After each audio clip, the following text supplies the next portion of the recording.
2, 1.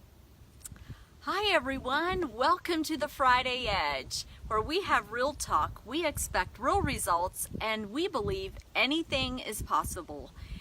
I'm so excited to be recording this at Pilot Mountain here in North Carolina, and we're sitting up on top of the mountain on the rocks, and as I was getting ready for what I wanted to share with you all today, the thought came to me of perspective shifts, and then I realized that we're actually going to be up on top of a mountain. And you know, when you get up on top of a mountain, there is something, you see the landscape around you from a different perspective than when you see it when you're down on the ground and you're in that everyday life where things are right in front of you. And so today we're going to approach some of what we're talking about from the top of the mountain, a perspective that we don't often maybe see or get.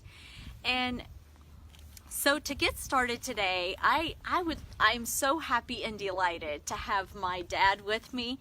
My dad is my hero, and he has been so encouraging in my life, and I so value his wisdom, his insight, and he's had a lot of life experience. He's been a full-time pastor. He now has a nonprofit ministry that he travels all over the world, and he meets a lot of people, and he's seen a lot of things and experienced a lot of things.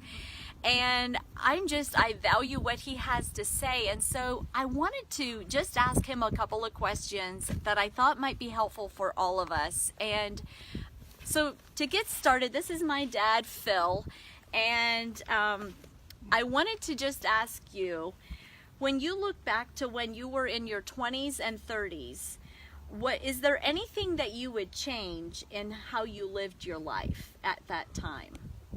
Well, I would hope, Geneva, that anybody at my age would be able to look back and say, you know what, there's things I would change. Yeah. Because yes, there are. There's three quick things that I want to address with that. Number one is family. I tried to always be affirming, but I know in the busyness of life that I didn't spend the time that I should have, especially early on in our marriage. I would allocate more time, personal time with the children, and affirming them, blessing them, and helping them think beyond just themselves. Secondly, as I looked at life, I would have spent more time in reading the Bible and in praying, not only for myself, but praying for my children, praying blessing over my children. And the third area is I would definitely manage my money better.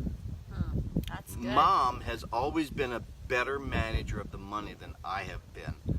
And I would have saved more, invested some, and it's not until within the last 5 to 8 years that we have started doing something with rental property. And I would have started that way earlier, because retirement, all at once, you're staring that in the face, and it looks different than it does in the 20s and the 30s. Yeah. Wow, those are really good insights. And you know, when I think about what you said about family and spending time with family, it brings me to my next question, and that is, was there ever a turning point when you identified and really went after your purpose? That thing that God has deposited in you and really put inside you? Yes, I believe there were several different times in my life that I really felt like, and it was like there was stepping stones that I was able to take to arrive where I am today.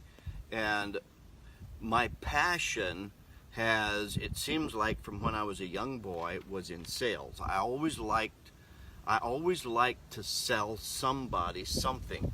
even when there was no money involved. I like to talk somebody into something. And so early on it was sales, and after that it was ministry.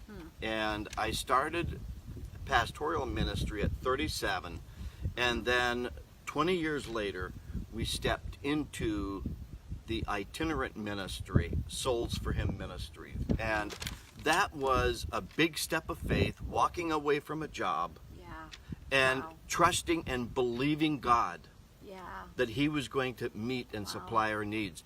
And looking back, we have literally traveled extensively presenting the gospel of Jesus Christ in so many different arenas, and it's just been a blessing. So for those of you that are listening to this and you're in your 20s and your 30s, or you might be my age, I'm 66, you might be thinking, well, you know what, it's time to slow down. And I say, no, it might be time to retread, it might be time to refocus, but you are in the area of your life where you can invest in others, you can make a difference in someone else's life. You have a deep well to draw from of wisdom. Share it with others, encourage others, bless them, and encourage them to do all and to be all that they can be. And for that, I'm so proud of my daughter, because she is pursuing her dreams, and I see them being fulfilled right in front of me, and it makes me so incredibly proud. Aw, that's very kind of you to say that. And I just want to also say to you, when I think back to that time when my parents stepped out, those, and I forget even what year it was in, when they stepped out to form their ministry, and they took that risk and they left the comfort of what they had always known. That's risky to do that. But you know what? There is fulfillment, there is joy, there is a happiness that comes when you do that. And I remember so very well how God met them within that first month that they did that. And He has taken care of them every step of the way.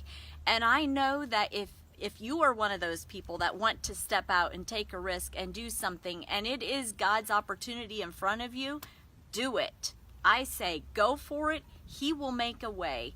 And speaking, my dad mentioned too a little to some of you that might be at his age, I say to you, people of my age, I'm 45 years old, and I've heard plenty other people say the same thing. We need you. You have a wealth of wisdom and knowledge and experience that our generation needs, that the young generation needs. And now is not the time to stop right before the finish line. Keep running the race, keep going after those things, and don't quit. That's right. So thankful that you were able to join us today on the Friday Edge, and I look forward to talking to you again next week. Have an amazing weekend.